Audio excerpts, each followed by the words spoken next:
ஏசாயா 44 அதிகாரம் 21வது வசனத்தில் இருந்து உங்களோடு வேத வசனத்தில் இருந்து கர்த்தருடைய வார்த்தை கொடுக்க சந்தோஷப்படுகிறேன். வாசிக்க கேட்கலாம். ஏசாயா 44 அதிகாரம் 21வது வசனம். யாக்கோபே, இஸ்ரவேலே, இவைகளை நினை, நீ என் தாசன், நான் உன்னை உருவாக்கினேன். நீ என் தாசன், இஸ்ரவேலே, நீ என்னால் மறக்கப்படுவது இஸ்ரவேலே, நீ என்னால் மறக்கப்படுவது இல்லை. எல்லாரும் கரங்களை உயர்த்தி சொல்லுங்க. ஹல்லேலூயா, ஸ்தோத்திரம். நீ என்னால் மறக்கப்படுவதில்லை. ஏன் ஆண்டவர் என்னை மறப்பது இல்லை? நீ என் தாசன். அல்லாஹ் சொல்றார், என் தாசன். தாசனுக்கு எல்லா காரியத்தையும் செய்கிறார். என் தாசன். ஏன் அவர் மறக்கல? நான் தான் அவனை உருவாக்கினேன். நான் தான் உள்ள கரத்துல வரைந்து வைத்திருக்கிறேன். நான் எப்படி மறப்பேன்? ஸ்தோத்திரம். ஸ்திரீயானவள் தன் கற்பத்தில் பிள்ளைக்கு இறங்காமல் தன் பாடலை மறப்பாளோ? அவர்கள் மறந்தாலும் நான் உன்னை மறப்பதில்லை. பிள்ளைகளே, ஸ்தோத்திரம்.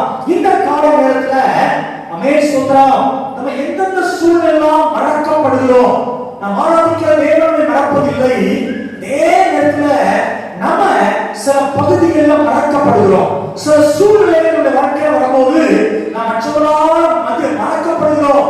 சொந்த குடும்பத்தால, சொந்த நண்பர்களால, சொல்றான் சில காரியத்துல சில நபர்களால நாம் மறக்கப்படுகிறோம். தேவ சமூகத்துல கடந்த வாரம் செலுத்துவதே இந்த வார்த்தை மீண்டுமாய் தேவனுடைய வார்த்தையாக கொடுத்தார். அந்த வார்த்தையை இந்த காலை தியானத்திற்கு என்று சொல்லி உங்களுக்கு பிட்டு கொடுப்பதில் சந்தோஷப்படுகிறேன். ஆண்டவர் நல்லவர். நம்மை கர்த்தர் மறப்பதில்லை. அதே நேரத்துல சில நேரங்கள்ல சில சூழ்நிலை கடந்து வரும்போது நாம் பலரால் மறக்கப்படுகிறோம். எப்படி மறக்கப்படுகிறோம்? வேகமான கர்த்தருடைய வார்த்தைகளை கடந்து போகிறேன். யோவான் 5ஆம் அதிகாரம் 7வது வசனத்தை வாசிக்க கேட்கிறேன். யோவான் 5ஆம் அதிகாரம் 7வது வசனம். அதற்கு வியாதிஸ்தன், ஆண்டவரே, தண்ணீர் கலக்கப்படும்போது என்னை குளத்தில் கொண்டு போய் விடுகிறது இல்லை. நான் போகிறதுக்குள்ளே வேறொருவன் எனக்கு முந்தி இறங்கி விடுகிறார். ஸ்தோத்திரம். அதற்கு வியாதிஸ்தன், ஆண்டவரே, தண்ணீர் கலக்கப்படும் பொழுது என்னை குளத்தில் கொண்டு போய் விடுகிறதற்கு ஒருவரும் இல்லை, ஒருவரே இல்லை. ஸ்தோத்திரம். ஆண்டவருக்கு மகிமை உண்டாகட்டும். இங்க 38 வருஷம், யோவான் 5ஆம் அதிகாரம் 5வது வசனம் சொல்கிறது, 38 வருஷம் வியாதி கொண்டிருந்த ஒரு மனுஷன் அங்கே இருந்தான். படுத்திருந்தவரை கண்டு 38 வருஷமா வியாதி உள்ள ஒரு மனிதன் அவனை இயேசு பார்க்கிறார். ஏன் படுத்திருக்க? அவனை சொந்தமாக வேண்டும் என்று விரும்புகிறாயான்னு வார்த்தை கேட்கிறாரு. அவன் சொல்றா, எனக்கு யாருமே இல்லை, எல்லாரும் என்னை மறந்து விட்டார்கள். ஸ்தோத்திரம். ஒரு சில மாதங்கள் கூட இருந்திருப்பாங்க நினைக்கிறேன். வியாதி சபியா சமாதானம் கூட இருந்திருப்பாங்க. சில வருஷங்கள் கூட இருக்கலாம். ஆனா இவனோ 38 ஆண்டுகள் வியாதி உள்ள மனிதன். பிள்ளைகளே, ஸ்தோத்திரம். எப்போ நம்முடைய வாழ்க்கையில வியாதி வருகிறதோ, அந்த வியாதி பல மாதங்கள் நீடிக்கிறதோ, பல வருஷங்கள் நீடிக்கிறதோ, ஒன்று புரிந்து கொள்ள வேண்டும். நம்முடைய குடும்பத்தால் அவர்கள் மறக்கப்படலாம். சொந்த நண்பர்களால சிலர் மறக்கப்படலாம். குடும்பத்தின் அங்கத்தினர்கள் நம்மளை மறந்து விடலாம். யோசித்து பாருங்க. நாட்கள்ல சில ஆண்டுகளுக்கு முன்பாக நான் ஜிஹெச்ல ஒரு சகோதரன் சந்திக்கும்படி கடந்து போனேன். அவன் ஜெயித்து கடந்து வரும்போது ஒரு சகோதரன் ஹெல்ப்புக்காக நான் கொஞ்சம் முடிந்த ஒரு சின்ன ஹெல்ப் பண்ணிட்டு ஸ்தோத்திராவோட கேட்டேன், என்ன வியாதி பிரதர்? ஸ்தோத்திரம், நீங்க எந்த பெட்ல இருக்கீங்க? அவர் சொன்னார், எனக்கு பெட்லாம் இல்ல பாஸ்டர், நான் வந்து பல மாதங்கள், ஒரு சொல்ல ஆச்சரியமா இருந்தது, பல மாதங்கள் இந்த ஜிஹெச்ல வந்து நான் ட்ரீட்மெண்ட் எடுத்துக்கிட்டே இருக்கிறேன். யாருமே கூட வரலையா? ஆரம்பத்தில் நோடு கூட வந்தாங்க, ஆனா இப்ப யாருமே இல்லை. நான் ஸ்தோத்திரம் டெய்லி ஊசி போடணும், டெய்லி மாத்திரை சாப்பிடணும், என்னுடைய ஜிஹெச்ல தான் இருக்கிறேன். எனக்கு ஸ்தோத்திரம் உதவி யாராவது செஞ்சாங்கன்னா அந்த உதவி சாப்பிட்டுட்டு நான் ஜிஹெச்ல இருக்கிறேன். எல்லாரும் குடும்பத்தால மறக்கப்பட்ட சூழ்நிலை. பிள்ளைகளே, வியாதி என்று வரும் பொழுது ஒருவேளை திடீர்னு வியாதி வருது, நான் அதை சொல்லல, அது மாறுது, அதை சொல்லல. நான் தொடர்ச்சியான வியாதிகள், தொடர்ச்சியான வேதனைகள் நம்முடைய வாழ்க்கையில வரும்போது பலரால நாம் வெறுக்கப்படுகிறோம், பலரால மறக்கப்படுகிறோம். காரணம் மனுஷன் தான் மறந்துடுறான். ஏன்னா வீட்டுக்கு போனா திடீர்னு ஆஸ்பத்திரி கூட்டு போன்னு சொல்லிடுவானோ என்கிற பயம். இரண்டாவது ஸ்தோத்திரம், ஐயோ நம்மகிட்ட காசு கேட்டுவானோ என்கிற பயம். பிள்ளைகளே சொல்றதா மறந்து விடுகிறார்கள். சொந்த குடும்பம், சொந்த மகன், சொந்த மகள், சொந்த பிள்ளையை சொல்ற மறந்து விடுகிறார்கள் அல்லவா? வியாதி வந்தாலே சொல்ற நீங்க பாத்துக்கோங்க. அமே கர்த்தருடைய பிள்ளைகளே, வியாதி வரும் பொழுது பலரால நாம் மறக்கப்படுகிறோம். சில நேரங்கள்ல சிலர் மறப்பதில்லை, ஆனால் பல நேரங்கள்ல பலரால மறக்கப்படுகிறோம். ஆனால் இந்த சகோதரனை கர்த்தர் மறக்கவில்லை. வசனம் சொல்கிறது, இயேசு அவனை நோக்கி எழுந்து உன் படுக்கையை எடுத்துக்கொண்டு நட என்றார். கையோடு சொல்லுங்க, சத்தம் சொல்லுங்க. அல்லேலூயா, ஆண்டவருக்கு மகிமை. அந்த வியாதிஸ்தரை பலர் ஒதுக்கினார்கள், மறந்து போனார்கள், குடும்பத்திலே மறந்தார்கள், யாருமே அவன் கூட இல்லை.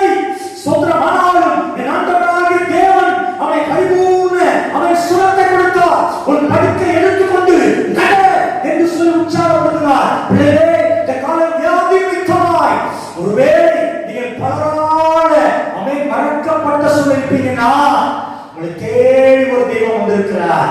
அவங்களை சுஸ்தப்படுத்துவது மாத்திரமல்ல, உங்களை மறக்காமல் இருக்கிற தெய்வம். கையில தட்டி ஆமென். நல்ல கையில தட்டி எஸ் லார்ட். என்னை மறக்கலப்பா, என்னை மறக்கலாண்டவரே. குரான் கோடி ஸ்தோத்திரம். மறக்க மாட்டார். மனுஷன் மறப்பா, ஆனா அவர் மறப்பது இல்லை. இரண்டாவது சொல்கிறேன், ஸ்தோத்திரம். 2 ராஜாக்கள் 4ஆம் அதிகாரம் 1ஆவது வசனத்தை நான் வாசிக்க கேட்கலாம். 2 ராஜாக்கள் 4ஆம் அதிகாரம் 1ஆவது வசனம். தீர்க்கதரிசிகளுடைய புத்திரரில் ஒருவனுக்கு மனைவியா இருந்த ஒரு ஸ்திரீ எலிசாவை பார்த்து, உமது அடியானாகிய என் புருஷன் இறந்து போனான். உமது அடியான் கர்த்தருக்கு பயந்து நடந்தான். உமது அடியான் கர்த்தருக்கு பயந்து நடந்தான் என்பதை அறிவி, கடன் கொடுத்தவன் இப்பொழுது எனது 2 குமாரரையும் அடிமைகளாக்கி கொண்டு வந்தான் என்றார். அவன் அடிமைகளாக்கி கொள்ள வந்தான் என்றார். கரங்களை உயர்த்தி சொல்லுங்க, அல்லேலூயா, ஸ்தோத்திரம். வேதம் சொல்கிறது, ஒரு தீர்க்கதரிசி குமாரர், ஒரு தீர்க்கதரிசி அவன் புத்திரரில் ஒருவனுக்கு மனைவியாக இருந்த ஒரு ஸ்திரீ. அவன் சொல்ற கடன் வாங்கிட்டார். எப்படி கடன் வாங்கினாரு, எதுக்கு கடன் வாங்கினாருன்னு தெரியல. ஆனா கடன்காரனா மாறிட்டார், மரிச்சிட்டாரு. ஸ்தோத்திரம். இந்த தீர்க்கதரிசி ஒரு பேரே தீர்க்கதரிசி. யோசிச்சு பாருங்களேன், அந்த தீர்க்கதரிசி எத்தனை பேருக்கு ஆசீர்வாதமா இருந்திருப்பாரு, எத்தனை பேருக்கு தீர்க்கதரிசி சொல்லியிருப்பாரு, எத்தனை பேரை அவர் உற்சாகப்படுத்திருப்பாரு. யோசிச்சு பாருங்க. ஸ்தோத்திரம். ஆனால் அவர் கடன் வாங்குற சூழல் வந்துட்டு கடன் வாங்கிட்டாரு. ஆனா கடன் கொடுத்தவர்களுக்கு கடன் அல்லேலூயா அடைக்க ஸ்தோத்திரம் வழி இல்லை. நம்ம சொல்றாங்க, ஐயோ கடன் அடைக்க வழி இல்லை, என் பிள்ளை அடிமையாக்கி கொண்டிருக்கிறாங்க. ஸ்தோத்திரம். கர்த்தருடைய பிள்ளைகளே, இந்த சூழ்நிலை பாருங்க, ஒரு மோசமான சூழ்நிலை. ஸ்தோத்திரம். நிறைய பேருக்கு ஆசீர்வாதமா இருந்த ஒரு தேவனுடைய மனிதன் கடன் வாங்கி கடன் கொடுக்க முடியல, செத்துட்டாரு. ஆனா பிள்ளைகளை அடிமையாக்கி வந்திருக்கிறாங்க. ஆசீர்வாதம் பெற்ற சிலர் பார்த்திருப்பாங்க. அப்படின்னு சொன்னா யோசிக்கிறேன், சிலர் அவருக்கு அவர் வாங்கிட்டா அவர் கொடுப்பாரு. ஸ்தோத்திரம். அவன் பிள்ளைகளை அடிமையாக வந்திருக்கிறான், அடிமையாக்கி கொள்ள வந்திருக்கிறாங்க. ஆனால் யாருமே உதவி செய்ய மறந்தான். அவன் முன் வரல, மறந்தான். பிள்ளைகளே, இன்னைக்கு உலகம் ஸ்தோத்திரம், நண்பர்கள், நம்முடைய குடும்பத்தார் நம்ம எப்போது மறப்பாங்க தெரியுமா?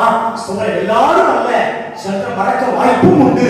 அவன் நான் கடன்காரனாய் மாறும் பொழுது என்னை விட்டு அவர்கள் வழிவழகி என்னை விட்டு மாறி போக வாய்ப்பு இருக்கிறது, என்னை அவன் விட்டுவிடுவதற்கு வாய்ப்பு இருக்கிறது, என்னை மறப்பதற்கு வாய்ப்பு இருக்கிறது.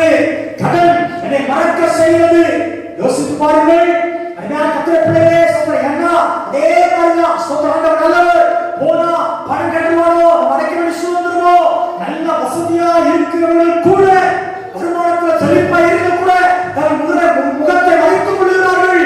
ஆண்டவர் நல்லவர். அவன் செல்போன்ல பேசினா கூட அவன் பேச விருப்பப்படுவதில்லை. அவன் வயது வந்து கேட்டா, ஓ கடன் கட்டுவானோ, பணத்தை அடைக்க சொல்லுவானோ என்கிற பயத்துல நண்பர்கள், சொந்த அண்ணன், சொந்த சகோதரிகள் சில நேரத்தில் மறந்து விடுகிறார்களா? கடன் பிரச்சனை ஒரு மனுஷ வாழ்க்கையில மற்றவர்களை அவன் மறக்க செய்கிறது. கர்த்தருடைய பிள்ளைகளே, தேவனுடைய மனிதன் எத்தனை பேருக்கு ஆசீர்வாதமா கண்டிப்பா இருந்திருப்பார். பிள்ளைகளே, நான் பொதுவா சொல்லுவேன், நீங்க எத்தனை பேருக்கு ஆசீர்வாதமா நீங்க இருந்திருக்கலாம். நீங்க ஸ்தோத்திரம், உங்க பணத்தை கொண்டு அநேகருக்கு உதவி செய்த ஆசீர்வாதமா இருக்கலாம். ஆனா நீங்க கஷ்டம் வரும்போது உங்க மூலமா ஆசீர்வதிக்கப்பட்ட சில ஆட்கள் கூட உங்களை மறக்க நேரலாம். கவலைப்படாதீங்க, இந்த தெய்வம் உங்களை மறப்பதில்லை. அல்லேலூயா. ஸ்தோத்திரம். கையோட சொல்லுங்க அல்லேலூயா. அதே நேரத்துல பிள்ளையே, நீ யார் மூலமாவது ஆசீர்வாதம் பெற்றிருந்தா இந்த ஆசீர்வாதம் பெற்ற அந்த நபரை ஒரு நாளும் மறந்துடாதே. உன்னை தூக்கி விட்டுருப்பாங்கல்ல, ஸ்தோத்திரம், ஆண்டவருக்கு மகிமை. உனக்கு பண உதவி செஞ்சிருப்பாங்கல்ல, உன்னை உற்சாகப்படுத்திருப்பாங்கல்ல, உனக்காக ஜெபம் பண்ணிருப்பாங்கல்ல, உனக்கு நல்ல காரியத்தை செஞ்சிருப்பாங்கல்ல, அவங்களை ஒரு நாள் மறந்துடாத, அவங்களை ஒரு நாள் மறந்துடாத. ஓ ஸ்தோத்திரம். என்ன அவன் நன்றி எழுதி இல்லாத உலகத்தில் இருக்கிறோம், நன்றி இல்லை, ஆனால் ஏன் மறக்கல. ஸ்தோத்திரம். ஆண்டவர் என்ன செய்தார் தெரியுமா? பாருங்க, கர்த்தர் நல்லவர். அவன் 4வது வசனம் சொல்லுகிறது, அந்த பாத்திரங்கள் நிறைந்த பின்பு வீட்டில் எல்லா பாத்திரத்தை என் தேவனாகிய கர்த்தர் நிறைத்தார். கையெல்லாம் வைத்து சொல்லுங்க, சத்தமா சொல்லுங்க அல்லேலூயா. ஸ்தோத்திரம். இந்த ஊழியக்காரன ஊழியத்துல ஆசீர்வாதமா பெற்றவங்க கூட மறந்து போனாங்க. ஸ்தோத்திரம். அவன் பாடியா, அவன் காரியா சொல்லி மறந்தாங்க. கர்த்தர் மறக்கல. உங்க வீட்டை ஆசீர்வதித்தார், உங்க பாத்திரத்தை ஆசீர்வதித்தார். இன்னைக்கு ஒருவேளை பாஸ்டர் நியாயமா நான் கடன் வாங்கிட்டேன், நியாயமா கடன் சொன்னா ஸ்தோத்திரம். கடன்ல சில வகைகள் இருக்கு. ஸ்தோத்திரம். ஒன்று நியாயமான கடன். ஸ்தோத்திரம். நியாயமான கடன் என்ன கடன்? திடீர்னு பிள்ளைக்கு ஒரு மேரேஜ் ரெடி பண்ணிட்டோம், கொஞ்சம் பணம் ஸ்தோத்திரம் கம்மியா இருக்குது, அதுக்காக வாங்கிட்டோம், தகுதிக்கு ஏற்ற மாதிரி தப்பு கிடையாது. திடீர்னு வியாதி வந்தது, ஆஸ்பத்திரி போனோம், கடன் வாங்கிட்டோம், தப்பு இல்லை. ஸ்தோத்திரம். என் பிசினஸ் நேர்மையா வளரணும், அதுக்காக முடிந்த பிசினஸ் தான் என் தேவைக்காக என் அடைய முடியும் அந்த நம்பிக்கையோடு வாங்குறேன், தவறு இல்லை. ஸ்தோத்திரம். ஆண்டவருக்கு மகிமை. ஒரு சின்ன வீடு கட்டுறேன், நான் பேங்க்ல லோன் போடுறேன், ஏதோ ஒன்று செய்யறேன், நான் வாங்குறேன், அடைக்க முடியும் நம்பி நான் வாங்குறேன், அது தவறான காரியம் இல்லை. நியாயமா சில நேரத்தில் வருகிறதான நியாயமான கடன்கள் பிள்ளைகளே. ஸ்தோத்திரம். ஒருவேளை எல்லாரும் சில இடத்துல நம்ம ஸ்தோத்திர கடன் வாங்கி கொடுக்கிறோம், ஆண்டவருக்கு மகிமை. ஸ்தோத்திரம். இரண்டாவது ஆடம்பரத்துக்காக கடன் வாங்குறது. அவன் பிள்ளைக்கு நல்லா கல்யாணம் முடிச்சு வச்சிருக்கான், பெரிய மண்டபம் முடிச்சான், நானும் அதை காட்டி பெரிய மண்டபம் முடிப்பேன். அவன் ஸ்தோத்திரம் அல்லேலூயா கோழி குழம்பு தான் போட, நான் ஆட்டு குழம்பு வைப்பேன். ஸ்தோத்திரம் அல்லேலூயா. அவன் 10,000 கட்டுப்பட வேண்டாம், நான் 25,000 எடுப்பேன். ஸ்தோத்திரம். கர்த்தர் நல்லவர். மார் கட்டி இருக்கிறவங்க செய்யறாங்க, தப்பே இல்லை. திருமணம் பல விதம் நடக்குது. கடந்த சில மாதம் முன்பா நினைக்கிறேன், ஸ்தோத்திரம், வாட்ஸ்அப்ல பேப்பர்ல வந்தது, ஒரு தண்ணிக்குள்ளவே கல்யாணம் முடிச்சிருக்கான். பாத்தீங்களா? கையில தரிச்சவங்க அல்லேலூயா. ஸ்தோத்திரம். ஆண்டவர் தண்ணிக்குள்ள கொண்டு மனையை கொண்டு போய் அங்க தாலி கட்டினான். நல்ல பாவம். ஸ்தோத்திரம். இன்னும் சில ஆட்கள் கல்யாணம் முடிச்சிருக்காங்க வானத்துல. ஸ்தோத்திரம். எலியாத்தர்ல வானத்திலே போய் அங்க கல்யாணம் முடிச்சிருக்கான். ஸ்தோத்திரம். யோசிப்பு எப்படிலாம் கல்யாணம் முடிக்காம பாருங்க, வனாந்திரத்துல கீழவே கல்யாணம் முடிச்சிருக்கான். ஸ்தோத்திரம். ஆண்டவருக்கு மகிமை. எப்படிலாம் கல்யாணம் இருக்குது, அவனை இருக்கு செய்யலாம். ஆண்டவருக்கு மகிமை. ஸ்தோத்திரம். பிள்ளையே, உங்களுக்கு தகுதி கேட்ட மாதிரி பிள்ளைகள் ஒரு ஃபங்க்ஷன் வைக்கீங்களா? உங்க தகுதி என்னது? அந்த தகுதி கேட்ட மாதிரி செய்யுங்க. பிள்ளைங்க பெரிய பிள்ளை ஆயிட்டு ஸ்தோத்திரம், தகுதி கேட்ட மாதிரி செய்யுங்க. நீங்க அவன் ஆடம்பரத்துக்காக அவங்க பார்ப்பாங்க, இவங்க பார்ப்பாங்க, நாம சொல்றோம் நான் பெரியவனுக்கு காட்டணும். நீ கடன்காரன் ஆயிட்டேன்னு சொன்னா உன் அண்ணன் கிட்ட வர மாட்டாரு, உன் அப்பா வர மாட்டாரு, அம்மா வர மாட்டாரு, யாரும் வர மாட்டாங்க. ஏன்னா நீ ஒரு கடன்காரன். ஸ்தோத்திரம். கர்த்தர் பிள்ளையே, கடனுக்கு தூரமாக இருங்கள். கடன் வாங்கிட்டீங்களா, அவனை அடைக்கிறதுக்கு முயற்சி பண்ணுங்கள். நிச்சயமா தேவன் உதவி செய்வார். இந்த சகோதரிக்கு உதவி செய்தாரே, நமக்கு உதவி செய்கிற நல்ல ஒரு தேவன் நிச்சயமா உதவி செய்வார். கையை விட்டு சொல்லுங்க, ஆடம்பரத்துக்காக நான் ட்ரெஸ் எடுக்கிறேன், என் குடும்பத்துல ஆடம்பரமா நான் இருக்க போறேன். அமேன். ஸ்தோத்திரம். ஆண்டவர்கள் எதுக்காக வரணும்? ஆண்டவரே இருக்கிறதா நான் ஸ்தோத்திரம் நல்ல சாப்பாடு சாப்பிட்டு இருக்கிற வருமானத்துல நான் ஆசீர்வாதமா இருக்கணும். ஆண்டவரே பிள்ளைகளே, கடன் உள்ளவர்கள் நீங்க ஜெபம் பண்ணுங்க. மூணாவது, பிசாசு சில நேரத்துல இழுத்து விட்டுதான், இழுத்து வேலையை பார்த்துதான். ஸ்தோத்திரம். வியாபாரமே கடன்ல ஓடும், ஆனா இன்னொரு வியாபாரத்தை செய்ய கடன் வாங்கி செய்ய வச்சிருக்கான். ஸ்தோத்திரம். கடன் தேவையே படாது, ஆனாலும் கடன் வாங்கிக்கோ. இதை மாடி செய்யலாமே. நான் சொன்ன தெரிந்தவர், அவருக்கு தேவை 4 லட்சம், ஆனா கடன் வாங்கினா 6 லட்சம். அமேன். சொல்றேன், நான் அவர் பேசும்போது 12 லட்சம் ரூபாய் கடன். யோசிச்சு பாருங்க, அவர் கடன்காரன் 4 லட்சத்துல ஆரம்பிச்சா கடனை. சொல்றான் கடைசி 4 லட்சம். அமேன். 6 லட்சமா மாறிச்சு, 6 லட்சம் 12 லட்சமா மாறிட்டு. பிள்ளைகளே சொல்றேன், யோசிச்சு பாருங்க. வேதனை கர்த்தர் அனுமதிச்சாரு, கர்த்தர்லாம் அனுமதிக்கல. ஸ்தோத்திரம். நீ அந்த வார்த்தை கீழ்ப்படியாம ஜெபம் பண்ணாம நீ துணிஞ்சு தேவ சித்தத்தை மீறி கொடுத்தான் வாங்கினதுனால இன்னைக்கு நீ கடன்காரன் ஆயிட்ட. ஆமென் ஸ்தோத்திரம். சிலர் கடன் வாங்கிட்டு உணவுட்டே போயிடுறாங்க, சிலர் தேசத்துட்டே போயிடுறாங்க, சிலர் மாநிலத்துட்டே மாதத்துக்கு போயிடுறாங்க. ஏன் கடன் நெருக்கம் அடம்பரம் நியாயமா வர தப்பு இல்ல. பிள்ளைகளே அடம்பரமான வாழ்க்கை வேணும் இருந்தா நல்ல ஜெகஜோதி எல்லாம் செய்யுங்க. ஆனா இல்லையா நீ கவனமாய் ஸ்தோத்திரம். விசுவாசிக்க இடம் கொடுக்காத, ஜெபம் பண்ணாம எந்த ஒரு கால் ஈடுபடாத. அவன் மேல் அழகாசு உன்ன உடுத்துவோம் போதும் என்று இருங்கள். நாளைக்காக கவலைப்படாதீர்கள், நாளை தன்னிற்காக கவலைப்படும். கரங்களை தள்ள சொல்லுங்க. நான் ஜெபத்துல ஒன்று அவன் ஆண்டவரே எங்க சபைக்குள்ள ஒவ்வொரு குடும்பமும் ஆண்டவரே ஒவ்வொரு ஆண்டும் அவன் ஆரம்பிக்கும் போது முடிக்கும் போது ஜெபிக்கிற ஜெபத்துல ஒன்று ஆண்டவரே எல்லாருமே கடல்லாம் வாழ ஆண்டவரே கையில தள்ள சொல்லுங்க. கடல்லாம் பயம் இல்லை, கடல்னா பயம் இல்லை, நல்லா ஆராதிக்கா போகலாம். கடன் வாங்கினா எப்ப கடன்கார வருவானோ, ஐயோ அங்க கட்டணுமே இங்க கட்டணுமே, ஸ்தோத்திரம். குடும்பத்துல சண்டை வந்துருது, ஸ்தோத்திரம். கொஞ்சம் பணம் இல்லைன்னா சண்டை வந்துருது, மன கசப்பு வந்துருது. கட்ட நல்ல ஒரு ஸ்தோத்திரம் சொல்லுதுல அது வித்தியாசமா போயிருது. பிள்ளைகளே கடலுக்கு ஆண்டவரை தூரப்படுத்துவாராங்க.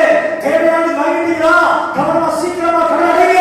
திரும்ப ஆண்டவரே கடன் வேண்டாம், ஆண்டவருக்கு மகிமை ஸ்தோத்திரம். ரொம்ப கவனத்தோடு அவன் இருங்க.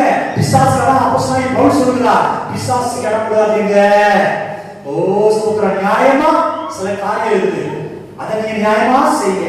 ஸ்தோத்திரம். ஹல்லேலூயா. ஒரு புத்தனையோடு ஜெபத்தோடு கூட நான் வேதம் அழகாக சொல்லுது. வாக்குத்தத்தம் தேவன் கொடுத்திருக்கிறாரே, நீயோ கடன் சத்தமா சொல்லுங்க, நீயோ கடன் வாங்காதிருப்பாய்.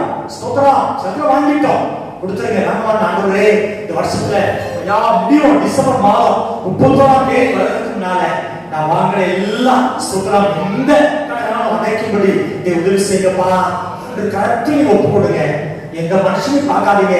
நிச்சயமாய் இந்த ஊழியக்காரரின் மனைவிக்கு உதவி செய்த தேவன் ஊழியம் செய்ய நமக்கு கர்த்தருடைய பிள்ளைகளாகிய உங்களுக்கு கடனைக்க ஆண்டவர் உதவி செய்வார் என்று சொல்லுவேன். கடனை உயர்த்தி தேவ நாமத்தை மேம்படுத்துங்க. அல்லேலூயா.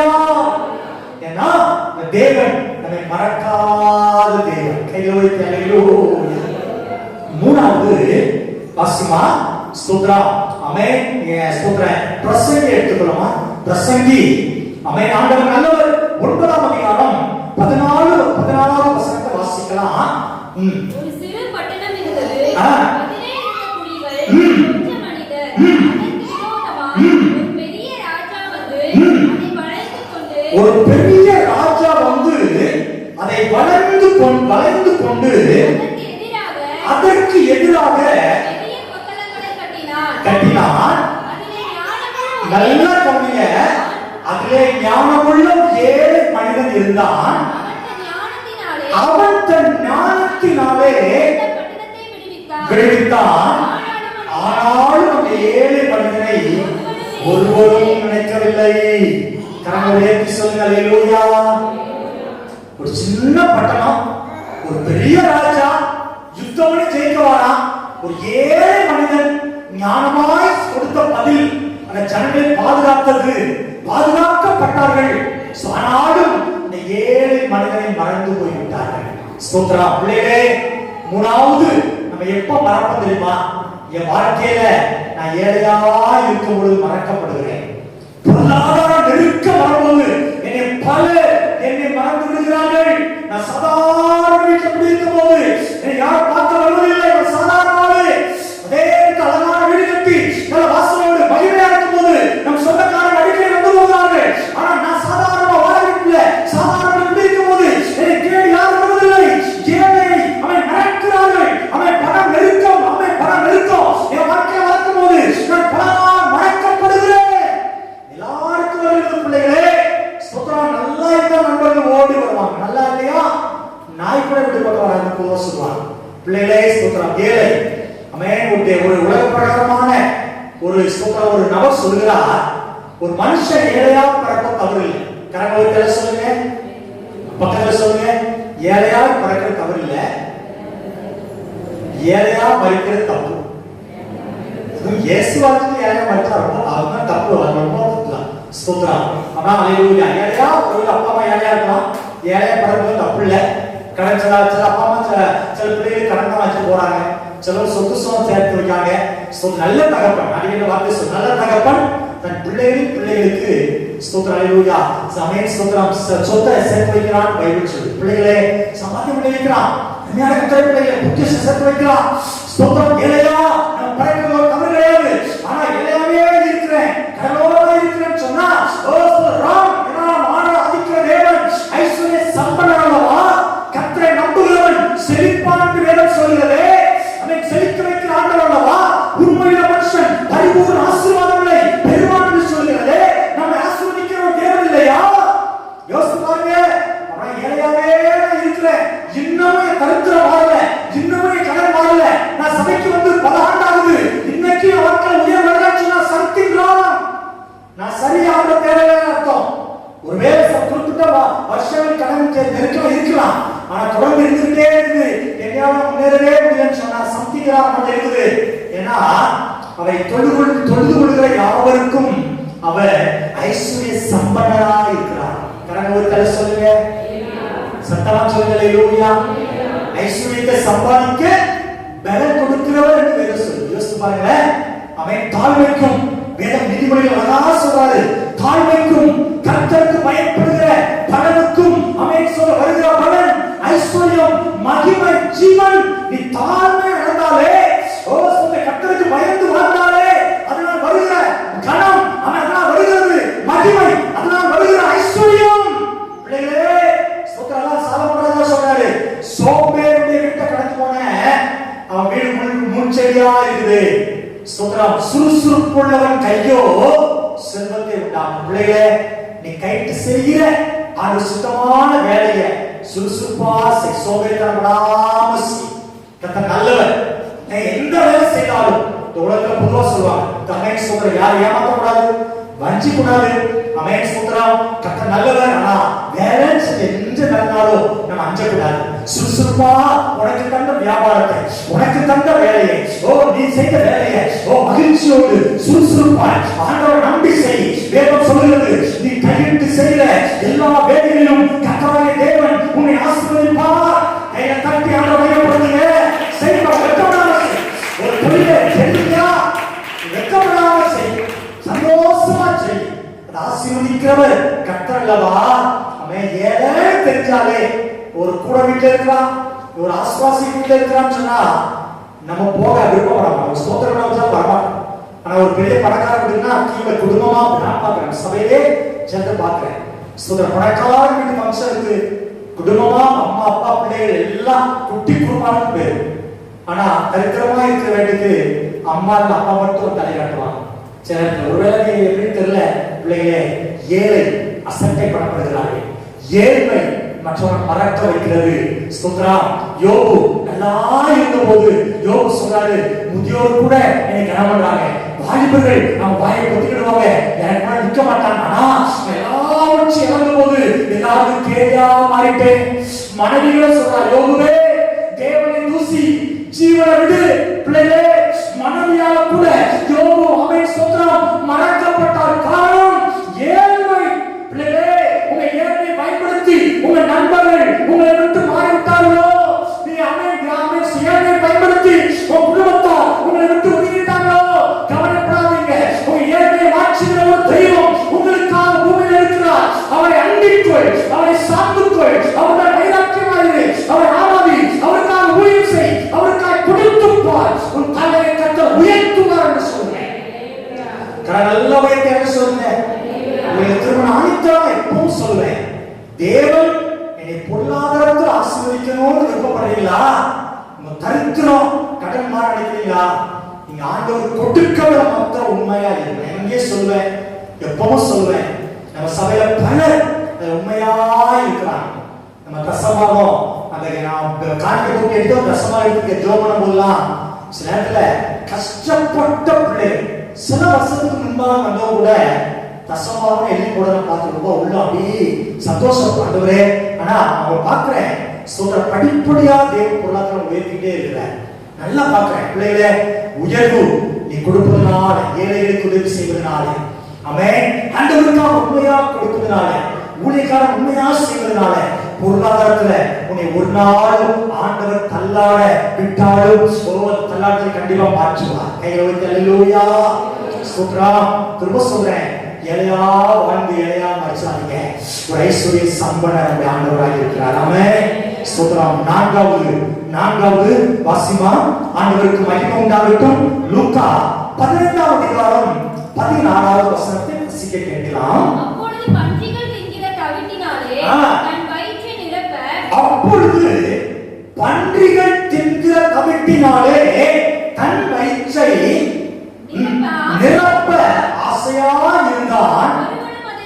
ஒருவனும் அதை இளைய குமாரனுக்கு கொடுப்பார் இல்லை.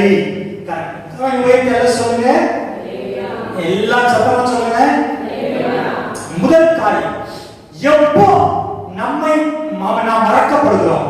முதலாவது வியாதி, புதுமையான வியாதி வரும்பொழுது நாம் சலனால மறக்கப்படுகிறோம். கடன் நம்முடைய வாழ்க்கையில் வரும்போது பலரால சலனால நாம் மறக்கப்படுகிறோம். உதவி செய்ய மறுக்கிறார்கள். மூணாவது ஏழ்மை, தரித்திரம், பொருளாதார நெருக்கடி வரும்போது மறக்கிறார்கள், மறக்கப்படுகிறோம். ஆண்டவருக்கு மகிமை உண்டாகட்டும். நாலாவது, இங்க ஒரு மனுஷன் எல்லாரும் மறந்துட்டாங்க. செயலைக்குமார மறந்துட்டாங்க. சொல்றையோ அவன் என்னோட தகப்பன் வீட்டுல திருப்தியான சாப்பாடு இருக்குது, ஆனா நானோ பஞ்சிக்கு போற தவறுடைய கிடைக்கலையே. காரணம், தகப்பனோடு கூட இருந்த உறவு அவளுக்கு கட்டாச்சு. பிள்ளைகளே, பலர் நம்ம எப்போ மறப்பாங்க தெரியுமா? மறக்க முடியும் தெரியுமா? நீ என்னைக்கு ஆண்டவரோடு இருக்கிற உறவை நீ கட் பண்ணுகிறாயோ, ஆண்டவருக்காக செய்கிற ஊழியத்தை நீ கட் பண்றாயோ, அதை தகப்பன் விடாதீங்க. ஆலயத்துக்கு வருகிற ஆராதனை, ஆலயத்துக்கு வருகிற சில ஜெபங்களை நீ என்னைக்கு ஆசைப்படுகிறாயோ அன்னைக்கு சிறந்த பரவாயில்ல நீ மறக்கப்படலாம். கரங்கள் எல்லாம் வைத்து சொல்லுங்க, சத்தமா சொல்லுங்க. அல்லேலூயா. ஆமென். சொன்னாரே, அசைக்கப்படா, நீ அசைக்கப்படுவேன். யோசித்து பாருங்க அன்பு பிள்ளைகளே, ஒரு நாள் ஆண்டவரோடு இருக்கிற உறவை அசைக்கப்படாதீங்க. ஆலயத்தோடு இருக்கிற உறவை அசைக்கப்படாதீங்க. போதோடு இருக்கிற அந்த உறவை அசைக்கப்படாதீங்க. ஆலய ஆராதனை, ஜெபமான பெண்களை கேட்ட வெளியே உபவாச ஜெபத்தை சுத்தம் அமை சமநிலைக்கிற சில ஊழியர்களை ஒரு நாள் அசைக்கப்படாதீர்கள். முடிந்த அளவுக்கு முக்கியம் உங்களுக்கு பாருங்கள். தேவன் உன் நினைத்து ஆசீர்வதிப்பார். சொல்கிறார், நீ என்னால் மறக்கப்படுவது இல்லை. மகளே, நான் உன்னை மறப்பது இல்லை. மகளே, நான் உன்னை மறப்பது இல்லை. ஏன்னா மறக்காத வேணும், அவர் நம்மோடு இருக்கிறார். நல்ல கைகளை கொண்டு ஹalleluya.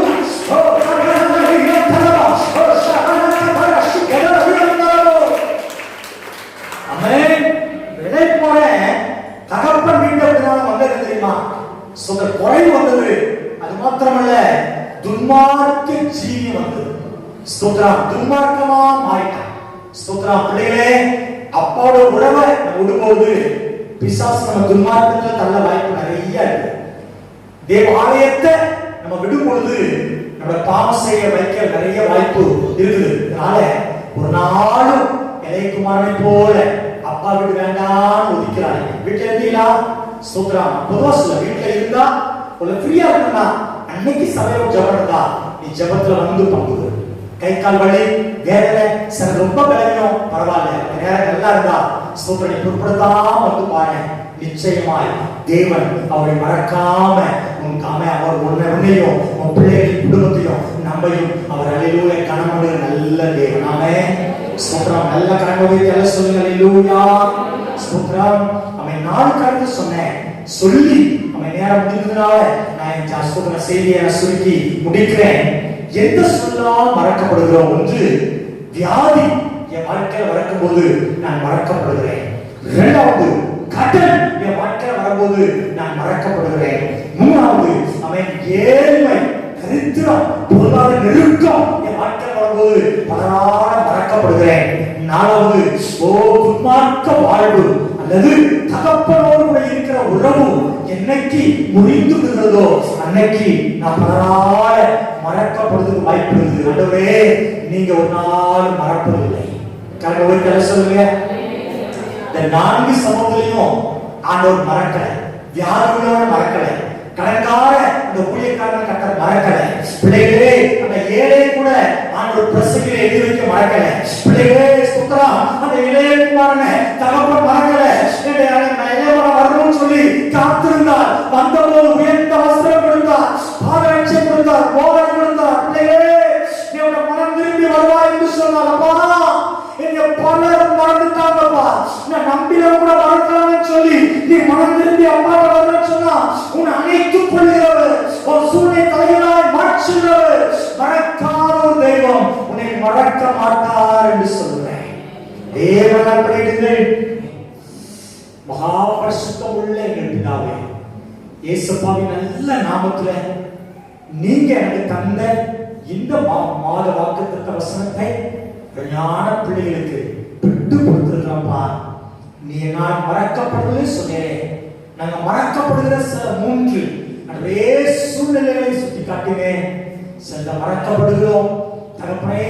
அப்படிப்பட்ட மறக்கப்பட யாராவது வந்திருப்பாங்கன்னா கர்த்தர் அவர்களை நீங்க மறக்கலப்பா, அவர் அனைத்தும் ஆசீர்வதிங்க. அந்த சிறு பிள்ளைகள், வாலிபர்கள், பெரியவர்கள் குடும்பமாய் பேசுகிற தனித்தனியா ஆசீர்வதிங்க. யாரோடு இருக்கிற வியாதிகள் மாறட்டும், கடனோடு இருக்கிற கடன் மாறட்டும், சொந்த வீடு வாங்கணும், அந்த இடம் வாங்கணும்னு சொல்லி விரும்புறவங்க தேவன் தேவையை சந்தித்து கர்த்தர் நடத்தி கொடுப்பீராக. கர்த்தர் மையான காரியங்களை செய்யுங்கப்பா. பொருளாதாரத்துல ஒரு பெரிய ஆசீர்வாதத்தை தந்து என்னை மேன்மைப்படுத்த வேண்டும் என்று சொல்லிக்கிறோம். இந்த ஆலயத்துக்கு வர முடியாம இருக்கிற பிள்ளைங்கப்பா, ஒரு வாரங்களோடு ஆராதிக்க வரட்டும். தாய்த்துறோம், பொறுப்படுங்க, வழி நடத்துங்க.